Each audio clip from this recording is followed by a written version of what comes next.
Here are the crypto top headlines covered in this video. U.S. Senator withdraws support for Elizabeth Warren's anti-crypto bill. Next, amid Ripple big wins in SEC tussle, Alderoty says efforts to litigate crypto industry will fail. Also, Michigan Pension Fund discloses $6.6 million investment in Bitcoin ETFs. Welcome to Crypto Top Headlines, where there's no clickbait thumbnails or titles, and no speeches on my opinions, just bringing crypto's news to you. I would greatly appreciate it if you would click on the like and subscribe buttons, as well as the notification bell. It does help support the channel, so thank you in advance for doing so.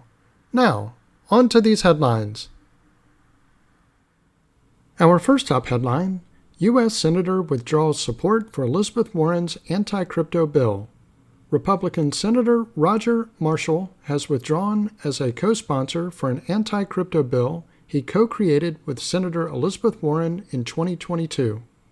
United States Republican Party Senator Roger Marshall has withdrawn his support for the Digital Asset Anti-Money Laundering Act, or DAAMLA, a controversial anti-crypto bill he co-sponsored with Democratic Party Senator Elizabeth Warren in 2022. Marshall withdrew his support as a co-sponsor of the bill on July 24th, leaving 18 senators still supporting the bill, according to the official Congress directory concerning the legislation. Cointelegraph contacted Marshall's office but did not receive an immediate response. Marshall and Warren introduced the DAAMLA bill together in December 2022, with Senator Warren claiming that crypto was being used by rogue nations, oligarchs, drug lords, and human traffickers to launder billions in stolen funds. The bill aims to bring the crypto industry to heel under existing anti-money laundering and counter-terrorist financing frameworks. Notably, the bill declares a swath of crypto service providers to be financial institutions, including decentralized wallet providers, validators, and miners, mandating that they be subject to the terms of the Bank Secrecy Act. Warren reintroduced the DAAMLA bill to the U.S. Senate in July 2023. It targets illicit uses of crypto assets for money laundering and terrorist financing. Several crypto organizations and individuals have lashed the proposed legislation for wildly exaggerating crypto's role in funding terrorism and illicit activities, and warned that it could hamstring the U.S. crypto industry. On February 20th, U.S.-based crypto advocacy group, the Chamber of Digital Commerce, urged the Senate Banking Committee not to consider the DAAMLA bill, saying that it would erase hundreds of billions of dollars in value for U.S. startups and decimate the savings of countless Americans who had invested in crypto legally. On February 13th, a group of 80 former military and national security officials from the U.S. government penned a letter warning lawmakers against supporting the DAAMLA bill. In the letter, the officials warned the legislation would hinder law enforcement and increase national security concerns by driving the majority of the digital asset industry overseas. Warren is running for re-election in 2024 to represent the state of Massachusetts. On February 20th, pro-crypto lawyer John Deaton announced he would run as a Republican in an attempt to unseat Warren. Let me pause here for a moment. If you're getting value out of this video, please click on the like and subscribe buttons as well as the notification bell. Our next top headline, amid Ripple big wins in SEC tussle, Alderoty says efforts to litigate crypto industry will fail. Stuart Alderoty, Ripple Labs' chief legal officer, has vehemently criticized the U.S. Securities and Exchange Commission's ongoing legal actions against the cryptocurrency industry. Alderoty's remarks come on the heels of reflections marking a year since Judge Annalisa Torres' pivotal decision in the SEC v. Ripple lawsuit, which determined that Ripple's XRP token is not a security. Some reflections as we approach the one-year anniversary of Judge Torres' summary judgment decision in the SEC v. Ripple lawsuit. It was a watershed moment to find as a matter of law, a token, in this case, XRP in and of itself is not a security, Alderoty tweeted on Saturday.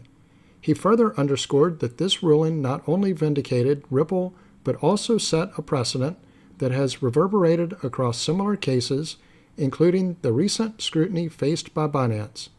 The lawyer then criticized the SEC's gross overreach and failure to uphold legal standards under Chair Gary Gensler. He pointed to the judiciary's role in reining in the SEC's aggressive stance, though he expressed frustration at the prolonged legal battles that seek clarity on a token-by-token basis, deeming them unacceptable. The SEC's continued efforts to entangle Ripple and the broader industry in litigation are futile, Alderoty asserted, echoing thoughts by Ripple CEO Brad Garlinghouse. He went on to suggest that policymakers from both political spectrums are increasingly impatient with the lack of legislative progress on cryptocurrency regulation, noting that the United States lags behind its global counterparts in fostering regulatory certainty. Despite ongoing proceedings concerning remedies in their case, Alderoty affirmed confidence in the court's definitive stance that XRP is not a security, a position even acknowledged by the SEC itself in court. He urged stakeholders not to be distracted by the SEC's tactics, predicting that time is running out for the agency to sustain its aggressive litigation strategy.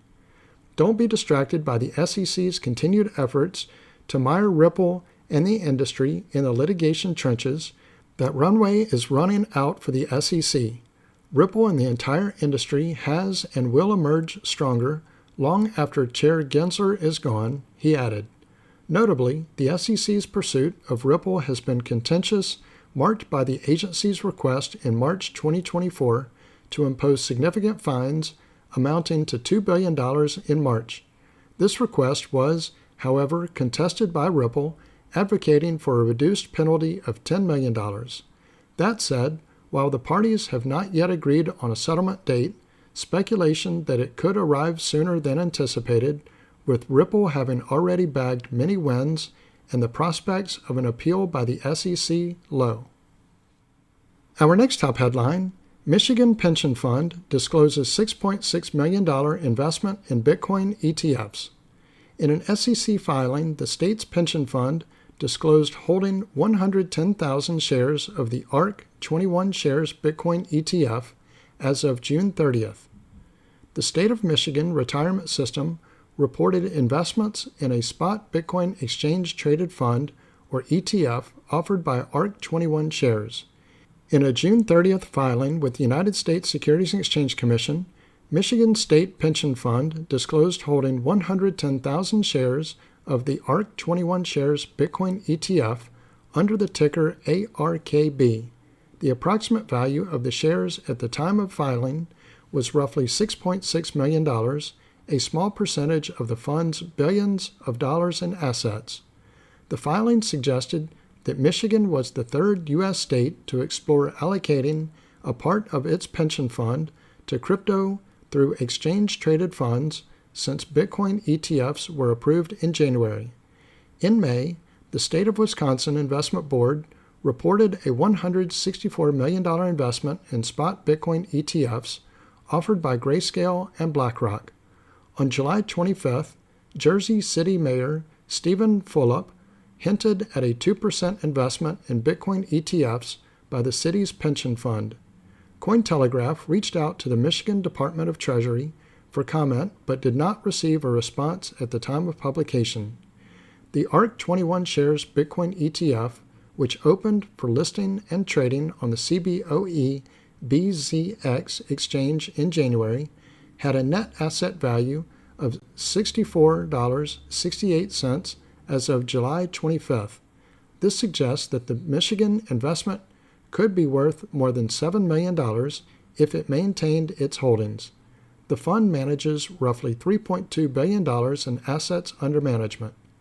21 Shares and ARK Invest initially collaborated to apply for listing and trading a spot Ether ETF on a U.S. exchange, but the latter ended the partnership in June.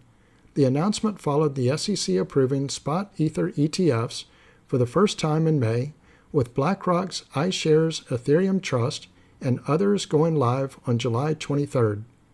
So this concludes Crypto Top Headlines. If you haven't already done so, don't forget to click on the like and subscribe buttons as well as the notification bell.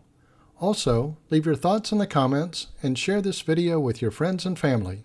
Thank you all for watching Crypto Top Headlines, bringing crypto's news to you.